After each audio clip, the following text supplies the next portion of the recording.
আজকে তো ভোটের দিন, ভাই তো ভোট দিবার যাবো। শুনি কি ভোট দেয়।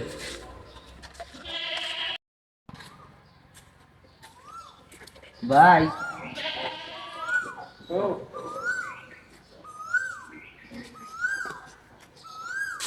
ভাই ভোট দিবার কথা চাও? হ্যাঁ ভোট দিবার কথা আইছি। কি ভোট দিবা? দিমু এখানে মনে জেনে ধরে অনে দিমু। কে কালকে না দেখলাম মিটিং এ মিটিং এ মিটিং এ জয় পাল্লা জিন্দাবাদ দিলে দিলে আবার মন মতন ভোট দিবা কে? মন মতনই তো ভোট দিমু। ভোট আবার কার মন মতন দিমু? মানুষের মন মতন ভোট দিমু নাকি আমি? আমার মন মতন আমি ভোট দিমু। দিলে আবার জয় পাল্লা কে? জয় পারলাম পয়সার আশায়। পয়সা দিচ্ছে জয় পারছি, পয়সা না দিলে তার গেতাম না। পয়সা দিচ্ছে দেখে আমি গেছি। এখন মিটিং গেছে গা, কারণ আমার ইচ্ছে আমি যারে ভোট দিয়ে হারি। মেলা মানুষে করে এই কাম। তুমি জেনে মনে হেনে ভোট দাও গা, লোভী মানুষ।